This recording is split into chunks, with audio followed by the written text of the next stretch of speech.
The Institute for Financial Literacy is a collaboration between MoneySense, the National Financial Education Program, and Singapore Polytechnic International. The Institute is the outreach arm of MoneySense. We conduct free and unbiased financial education programs for the public. MoneySense is Singapore's national financial education program set up in 2003 and is currently overseen by MAS, Monetary Authority of Singapore, and MOM, Ministry of Manpower. MoneySense aims to help Singaporeans manage their money well and make sound financial decisions on their own.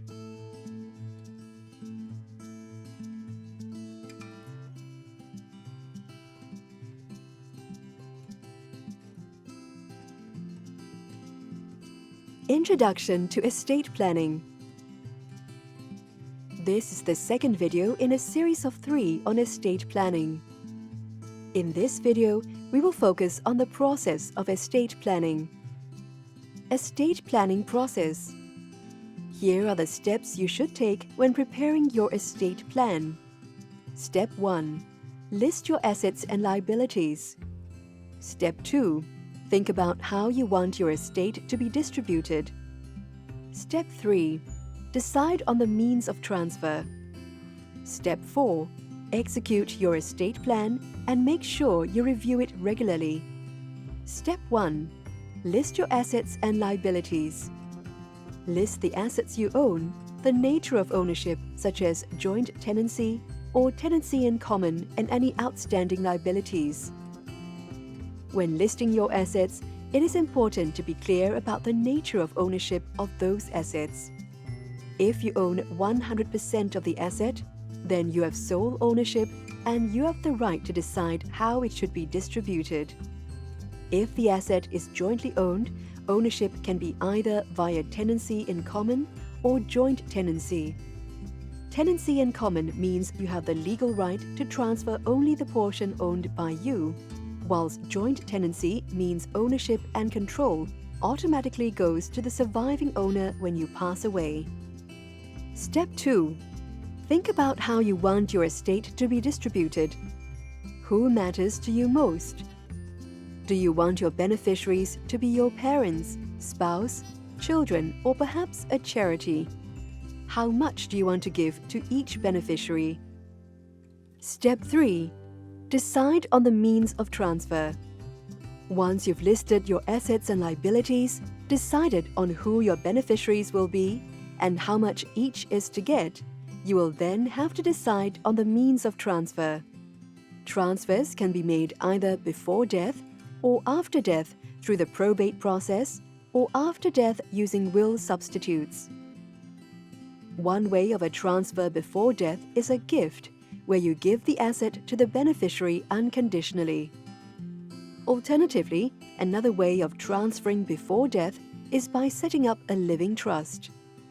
To set up a trust, you transfer ownership of the assets you want to be held by a trustee, usually a trust company, and you give the trustee specific instructions on how you want the assets or income arising from the assets to be distributed to your beneficiaries. A living trust is one that is established during your lifetime. The trustee is responsible for managing your assets for the benefit of the beneficiary or beneficiaries of the trust. A living trust allows for more involvement from you since you're still alive when the trust is established. A living trust can be revocable or irrevocable. Transfers through the probate process. Probate is a legal process for distributing your estate according to the terms of your will after you've passed away. The person who has made the will is called the testator. Beneficiaries are those who will benefit from the will or trust. The executor is the person nominated by the testator to administer and distribute the estate upon death, including payment of liabilities. The executor named in the will has to apply for a grant of probate to legally distribute a deceased's assets.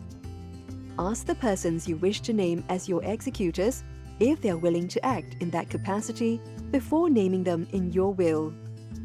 Typically, at least one executor is appointed, with another backup executor or more in case the first executor passes away or declines his or her appointment. There may be up to 4 executors appointed. The trustee is responsible for managing and distributing the assets to your beneficiaries according to the terms and conditions of the trust, if any. The executors and trustees are usually the same person or persons, but the roles could be vested in different persons if the testator so wishes. The guardian is the person appointed to take care of the beneficiaries who are minors, that is, persons under the age of 21. It is important that you do not hide your will. Make sure that the executors and trustees know where it is kept. You can register information about your will at the Wills Registry. Note that this does not include the contents of your will, only information such as its whereabouts and information about the testator. Things to take note of when drafting a will. The testator must be at least 21 years old and of sound mind, except for soldiers in active military service or a mariner or a seaman at sea. The signing of the will must be witnessed by 2 persons, and both must be present at the same time.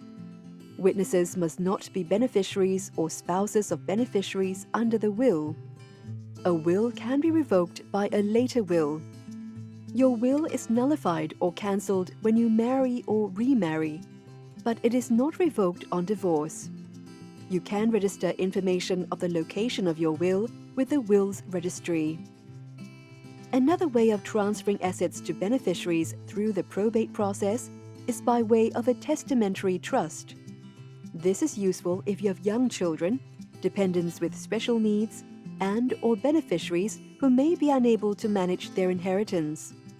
A testamentary trust can be created by specifying the requirements in a will. It is irrevocable once it is in place, but it can be changed during your lifetime.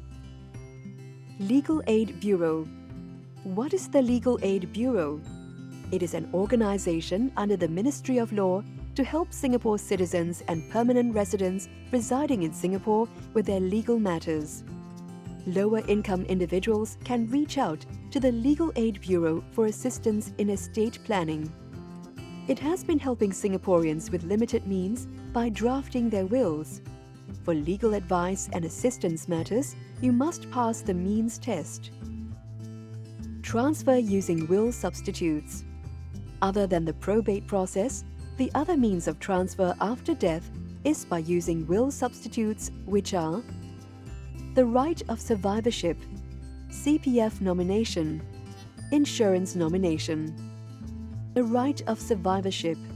One will substitute is the right of survivorship under which jointly owned assets pass automatically to the surviving owner without going through probate.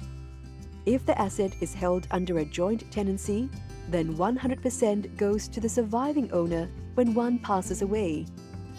Similarly, if a bank account is a joint alternate or joint account, 100% goes to the surviving holder when one passes away. CPF nomination. A CPF nomination allows you to specify who you want to give your CPF savings to and how much they should receive when you pass on. Members without a valid CPF nomination will have their CPF bequests transferred to the Public Trustee Office for distribution. What does the CPF nomination cover? Your nominees will receive your CPF bequests in cash by default. This includes CPF savings in your ordinary, special, Medisave and retirement accounts, any unused CPF life premiums and discounted Singtel shares. But it does not cover properties bought using your CPF savings, payouts from Dependents Protection Scheme (DPS), and cash and investments under the CPF Investment Scheme (CPFIS). When should you review your CPF nomination? Marriage. Your nomination is automatically revoked when you marry or remarry, so make sure you make a new nomination. Divorce. Note that divorce does not automatically revoke your nomination. You may wish to review your nomination if your marital status has changed. Childbirth. You may wish to include a newborn child as a nominee. Death of nominees. A deceased nominee's share will be distributed to the surviving nominees in the same proportion specified in the nomination. You can consider making a new nomination if a nominee passes away.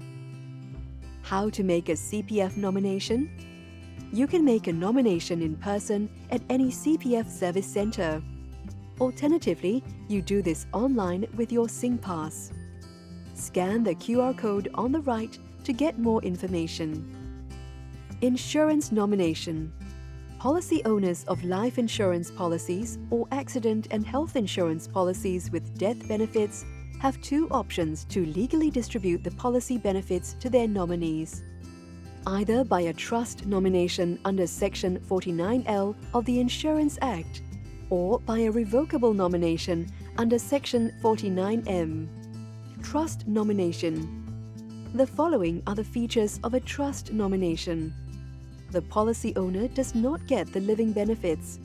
You can only nominate spouse and/or children. The nomination cannot be revoked. A will cannot revoke an earlier nomination. Policy proceeds are protected against claims from creditors in bankruptcy. The following are the features of a revocable nomination. The living benefits are paid to the policy owner. Nominees only get the death benefits. You can change the nomination anytime. You can nominate anyone, including legal entities, that is, associations or corporations. A will can revoke an earlier nomination. Step 4. Execute your estate plan and review it regularly. Get your estate plan documented and review it when there are significant changes to your situation, such as marriage, divorce, or birth of a child. Here are the key takeaways. Joint tenancy is when ownership and control of the asset automatically transfers to the surviving owner. A will and CPF nomination are nullified upon marriage or remarriage, but they are not revoked upon divorce. Make a CPF nomination in person at CPF service centers or make an online nomination using SingPass at the CPF website.